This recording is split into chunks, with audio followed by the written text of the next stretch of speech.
জয়গুরু খামখেয়ালি প্রাণ চ্যানেলে আপনাদের স্বাগত। আজ আমরা পড়ব শতরূপে অপরূপ নিগমানন্দ গ্রন্থ থেকে কিছু অংশ। জয়গুরু। একবার দুর্বৃত্তদের আক্রমণাশঙ্কায় শাশুড়ি বধূ রাত্রে ভয়ে জড়সড়। এমনই সময়ে ঠাকুরের সেখানে স্থূলদেহে আবির্ভাব। তিনি বললেন, বাড়ির সীমানার চারিদিকে তিনি গণ্ডি কেটে দিয়েছেন। তাদের সাবধান করে দিয়ে বললেন, সন্ধ্যার পর তারা যেন কখনো ওই গণ্ডির বাইরে না যায়। মানুষ তো দূরের কথা, সাপ বাঘেও তাদের কোনো ক্ষতি করতে পারবে না। এই বলে তিনি তাদের উভয়কে গৈরিক বসন পরার আদেশ করলেন।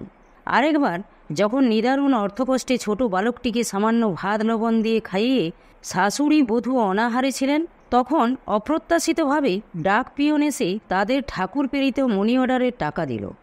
মনি অর্ডার কুপনে লেখা ছিল, এমনি করে প্রতি মাসে কিছু কিছু টাকা পাঠাবেন। তারপর হতে প্রতি মাসেই টাকা আসত। এই কাহিনী ব্যক্ত হবার পর ঠাকুর মঠ হতে তাদের সাহায্য বাবদ প্রতি মাসে টাকা পাঠাবার নির্দেশ দেন।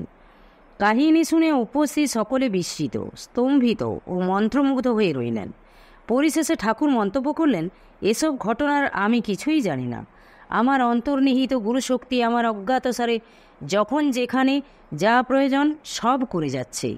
আমার দেহত্যাগের পরেও এই শক্তির লীলা অব্যাহত থাকবে। সভাভঙ্গের পরেও ভক্তজনের মধ্যে এই বিস্ময়কর কাহিনীর আলোচনা চলতে লাগল। ঠাকুরের অলৌকিক গুরুশক্তির লীলা প্রকাশে এই কাহিনীটির খ্যাতি পরবর্তীকালে বিস্তার লাভ করেছে। আমার পরম সৌভাগ্য, এই কাহিনী যাদের নিয়ে তাদেরই একজনের মুখে ঠাকুরের সামনে প্রথম শুনেছিলাম এই বিস্ময়কর কাহিনী। 13ই পৌষ সম্মিলনীর শেষ দিন। তখনও মহিলা সভার প্রচলন হয়নি। সকালবেলাটা পরস্পরের সঙ্গে আলোচনা ও ঠাকুর প্রসঙ্গ নিয়েই কেটেছিল। গত রাত্রের সেই কৌতূহল উদ্দীপক বিস্ময়কর কাহিনীর রেশ ভক্তগণের মনে তখনও ছিল। বিভিন্ন জায়গায় ঘুরে ফিরে সেই কাহিনীর আলোচনাই শুনেছিলাম। অপরাহ্নে সাধারণ ধর্মসভা। ঠাকুর তার নির্দিষ্ট আসনে এসে বসলেন। যিনি সেই সভার সভাপতি হয়েছিলেন তার পরিচয় জেনেছিলাম অনেক পরে, বড় হয়ে। তিনি হলেন ভাওয়ালের রাজা রাজেন্দ্রনারায়ণ রায়ের দৌহিত্র জিতেন্দ্রনাথ বন্দ্যোপাধ্যায়। বিশিষ্ট বক্তা হিসাবে উপস্থিত ছিলেন ঢাকার ইস্ট বেঙ্গল টাইমস পত্রিকার সম্পাদক নগেন্দ্রনাথ দত্ত। যজ্ঞেশ্বর গঙ্গোপাধ্যায়ও ভাষণ দিয়েছিলেন। বক্তাদের মধ্যে আর কেউ ছিলেন কিনা মনে নেই। পূর্ব উল্লেখিত সেই সম্মিলনীর মুদ্রিত কার্যবিবরণীতে নগেন্দ্রনাথ দত্ত ও যোগেশ্বর গঙ্গোপাধ্যায়ের ভাষণ দেখেছি। নগেনবাবু ধর্মজগতে বাঙালির বিশিষ্টতা এবং ঠাকুরের অবদান সম্বন্ধে বলেছিলেন। স্তোত্র বন্দনাদি দিয়ে সভার শুরু এবং সমাপ্তি সঙ্গীত দিয়ে সভার শেষ হয়। সভাপতি তার ভাষণে আমাদের মঠাশ্রমের আদর্শ ও উদ্দেশ্য সম্বন্ধে বলেছিলেন। ঠাকুর পরে তার ভাষণের প্রশংসা করেছিলেন। সমাপ্তি সঙ্গীত যিনি গেয়েছিলেন তাকে আর কখনো দেখেছি বলে মনে হয় না, তবে তার মুখচ্ছবি আজও স্পষ্ট আমার মনে আছে। আর তার গানের প্রথম কলি সভা যখন ভঙ্গ হবে শেষের গানটি গেয়ে যাব, আজও আমার মনে অনুরণিত হয়। পরদিন সকালে সকলে ঠাকুর প্রণাম সেরে যে যার ঘর পানে রওনা হচ্ছেন। 3 দিন যেন এক যুগের ইতিহাস। কত অপরিচিতের সঙ্গে পরিচয়, কত দূর হৃদয় নিকট হয়ে হৃদয়ের সঙ্গে মিশে গেছে। সবই তো ঠাকুরের কেন্দ্রিক। সেই ঠাকুর আর স্থূলদেহে নেই, কিন্তু তার আহ্বান, তার আকর্ষণ আজও অব্যাহত। সেদিন বাড়ি ফেরার সময় শিশির সিক্ত মেঠো পথ দিয়ে চলতে চলতে শুধু মনে হচ্ছিল, এত তাড়াতাড়ি সম্মিলনী কেন শেষ হলো? আর কটা দিন কি চলতে পারতো না? এরপর আমরা অন্য বিষয়ে আলোচনা করব।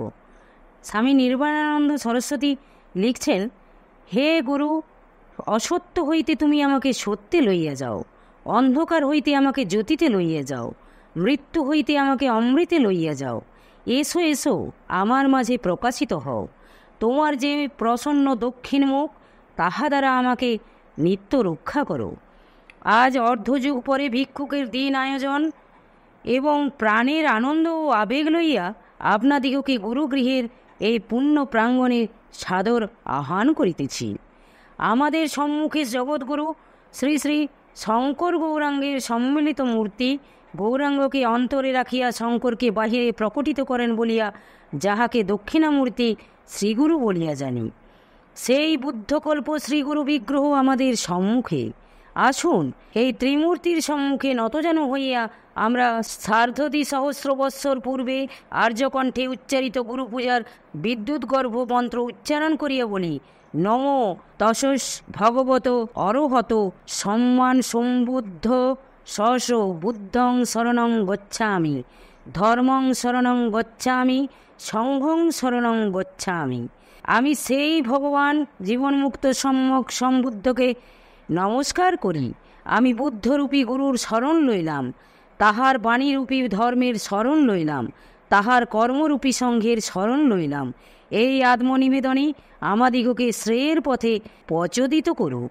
শুধু একটা মত প্রচার নয়, মানুষকে বুকের কাছে টানিয়া আনিয়া তাহাকে হাতে কলমে শিক্ষা দেওয়া, দিনের পর দিন তাহার কার্যকলাপ প্রজ্ঞাদৃষ্টিতে অনুসরণ করিয়া নির্বাণের পথে তাহাকে প্রচোদিত করা, এবং এইরূপে একটি দুইটি নয়, একটা বিরাট সংঘকে পরিচালিত করা।